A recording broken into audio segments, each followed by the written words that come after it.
Good evening, kiddies. I just had quite a scare. I actually thought my heart was beating again. Tonight's twisted tale is a villainous voyage, a murderous medical madness that screams out the consequences of getting too nosy with your neighbors.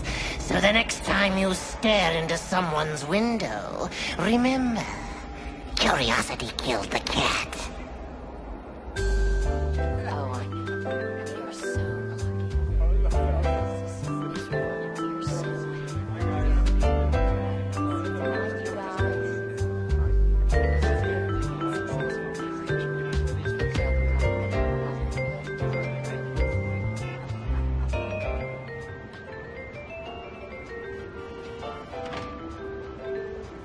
Anyway, there we were.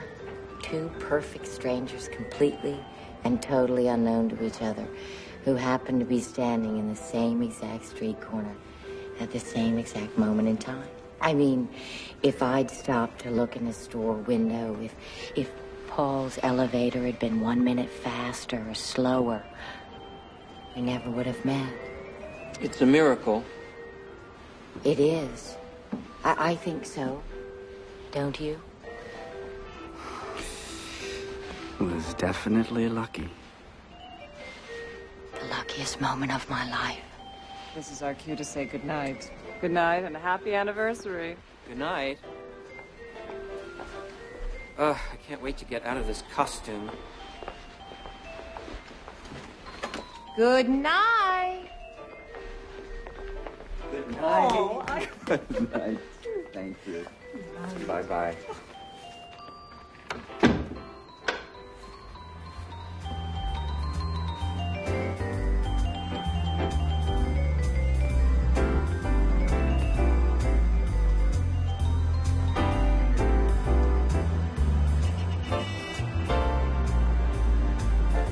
You know what?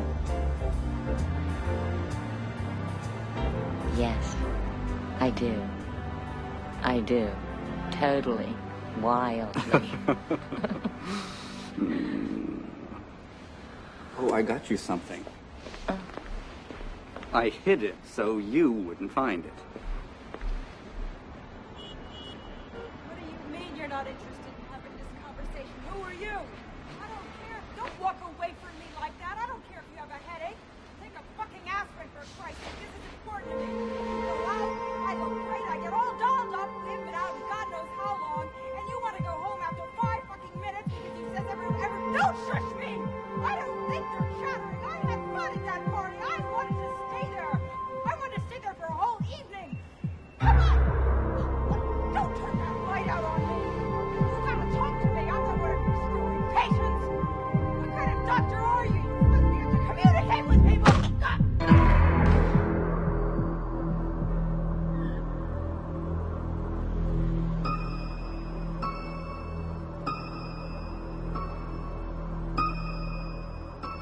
You're not gonna get away with this. I'm gonna sue you for every goddamn cent you've got. What kind of a person are you that would do something like that for nothing? I'm just having a conversation with you, and I'm just gonna...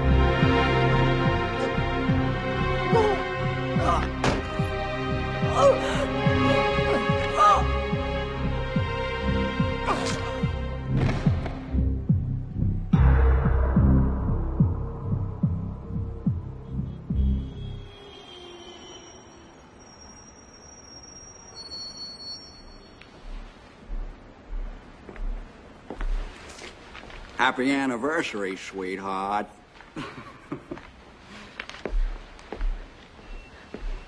Susie, what's the matter? What's the matter? What's going on? Baby, what happened? Talk to me, sweetheart.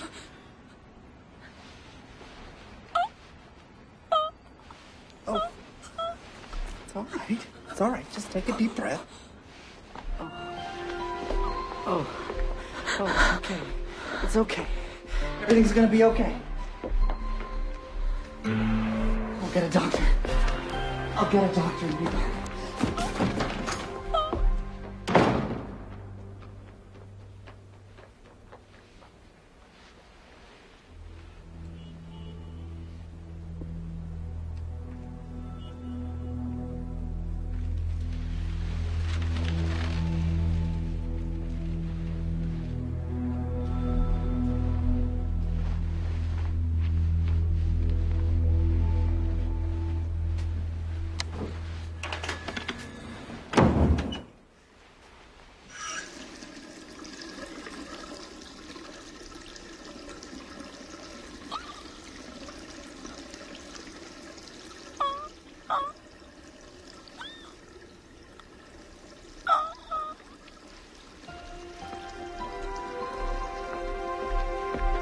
Susie, I brought the doctor. Sit down, Mrs. Hastings. Sit down on the couch where I can get a better look at you.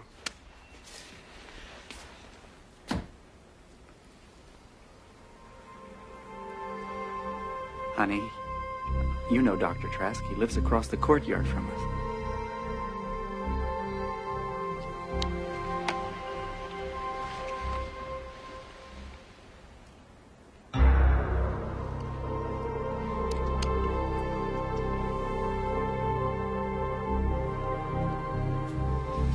Tell me again what happened. I was gone 5 minutes at the most. When I came back, she was just standing out there. She couldn't talk. She could hardly move. It was like, I don't know, somebody put a spell on her.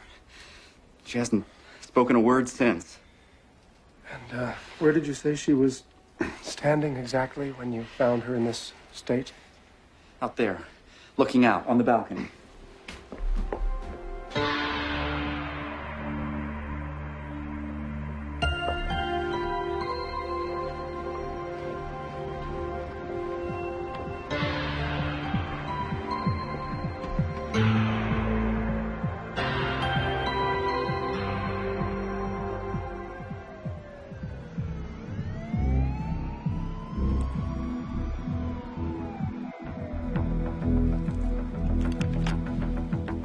What is it, Doctor? Mr. Hastings, I'm going to need your help.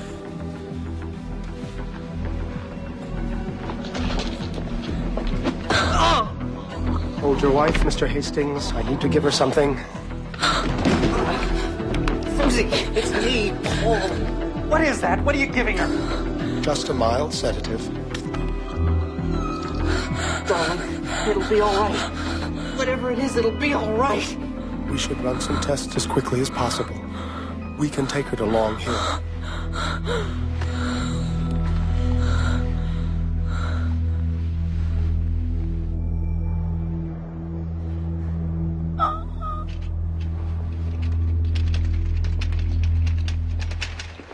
It's all right, Susie.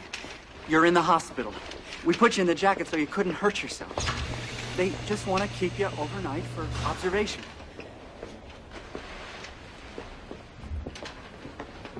Mr. Hastings, please sign here.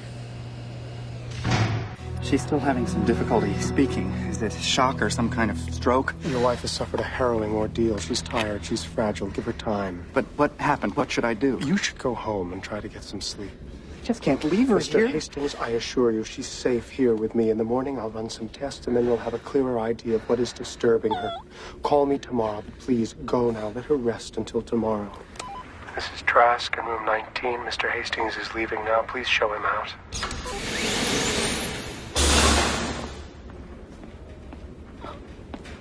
I gotta go now, Susie. Dr. Trask is here to take care of you. And I'll be back in the morning.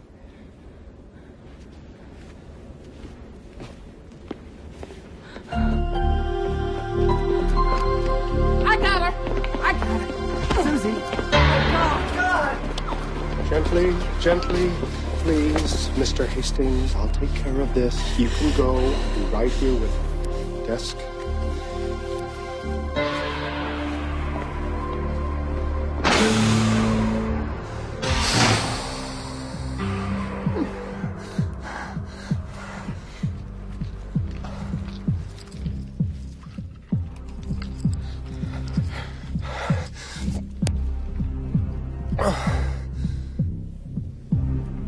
A heart condition. Too much excitement, too much noise, too much talking. Aggravates it terribly.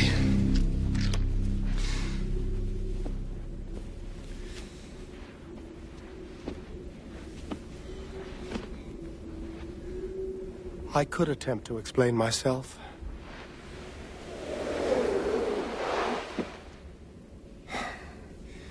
But if you don't mind, I think I'll just skip the self-justification. You are, of course, in a sanatorium. The last grievous stop of the irretrievably insane. A small, private sanatorium of which I am both director and chairman of the board. And according to my diagnosis, you are also a dangerous psychotic who needs to be saved from herself. Yes, I know it does seem unfair, but that is what you get when you intrude so rudely into a neighbor's life. You may unclench your nervous knees. I have no interest in defiling you. I try to keep that sort of thing to a minimum here at Long Hill. Desk. This is Trask in 19. Mrs. Hastings is ready for her medication now.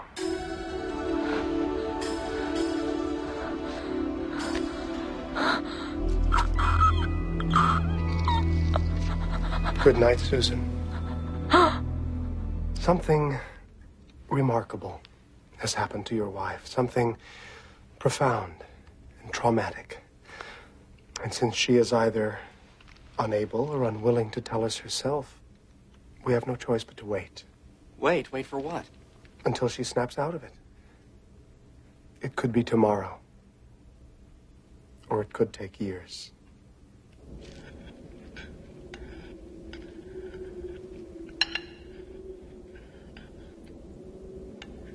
You are a good hungry girl, yes?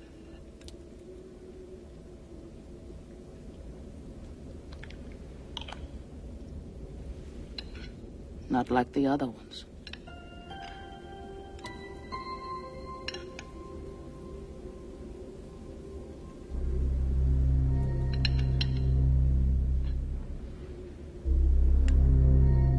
A little more.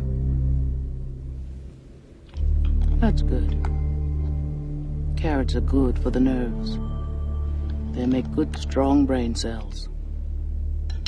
What's he doing to make her better?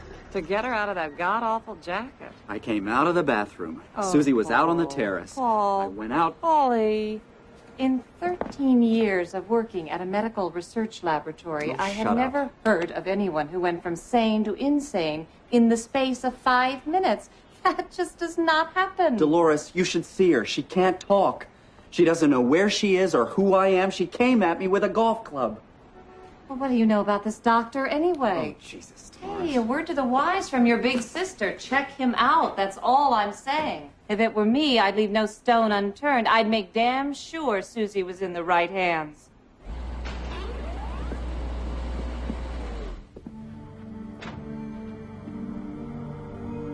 Oh, my God. What's happened to her? I'm sorry, Mr. Hastings, but I'm beginning to worry.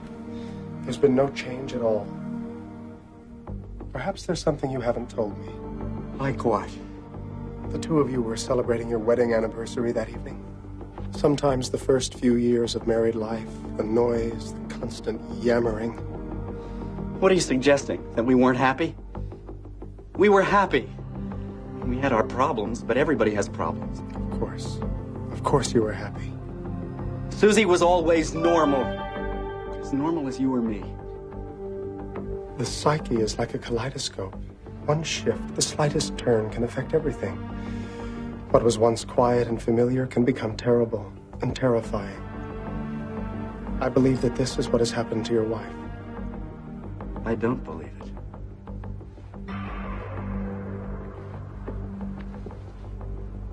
Yes, Doctor.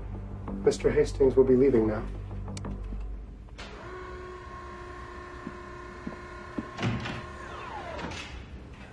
I'll be back.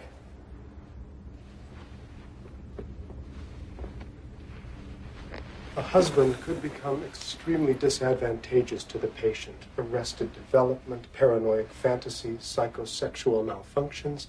He could disrupt treatment. From now on, I will be monitoring his visits personally. I understand, Doctor.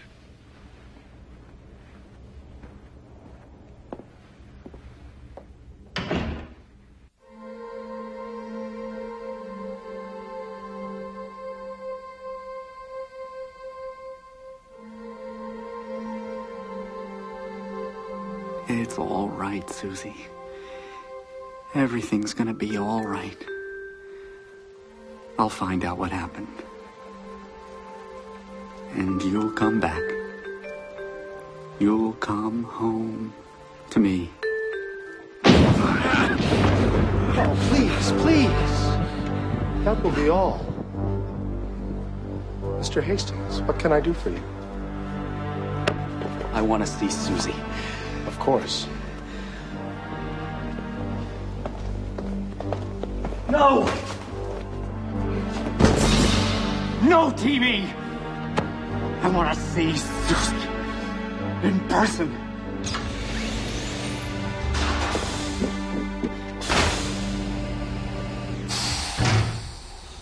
I missed you so much. I keep going back to that night, rewinding the tape over and over.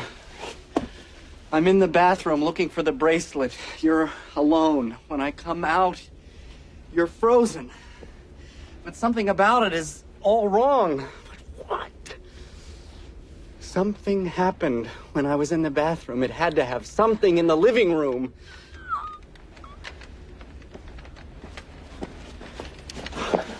A phone call? Someone called and I didn't hear it.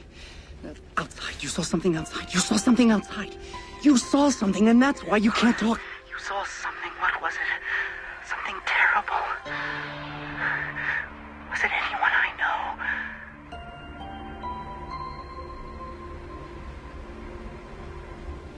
The doctor.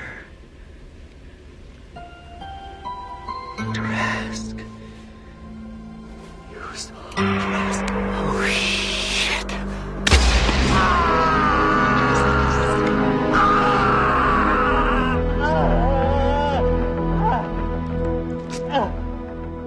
Congratulations, Mr. Hastings. You'd be very good at charades if you weren't about to die.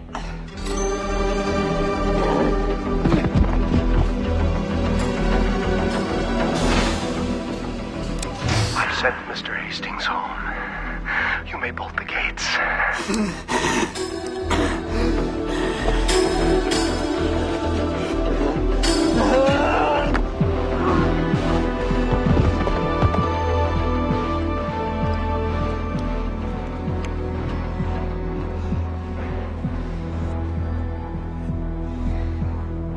You see, I have to do this in self-defense.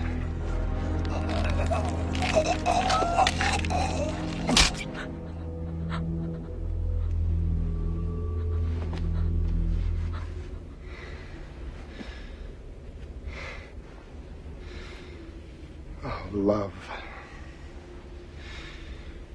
Once again, it complicates everything. All fed and bathed now. Time for a little pill and a nice long nap. Good afternoon, Doctor. Desk?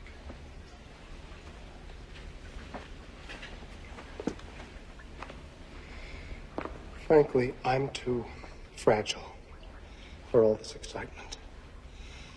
My heart is too weak for so much violence. Consequently, I've arranged to operate on you. Shall we say, a lobotomy?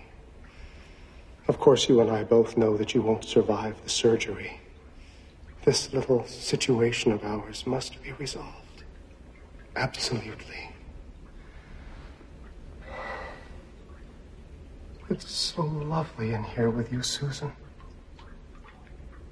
So quiet.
Morning, Susan.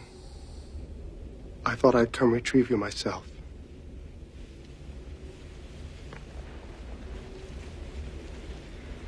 I'm going to release you from your straitjacket now.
Please. Call desk. My bills. Please. You can't speak. Oh, yes, I can.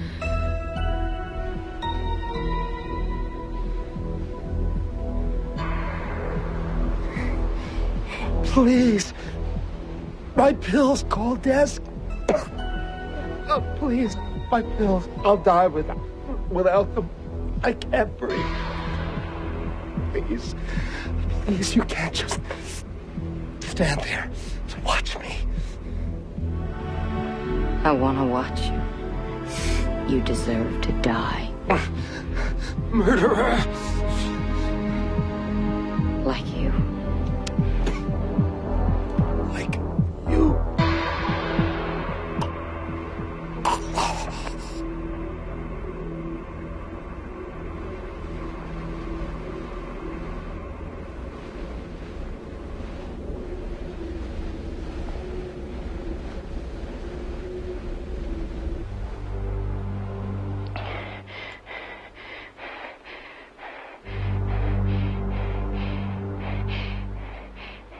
This is Mrs. Hastings, the patient in number 19.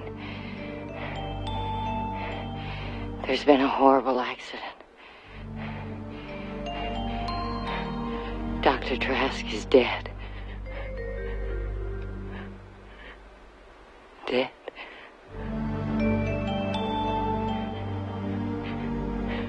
Dead.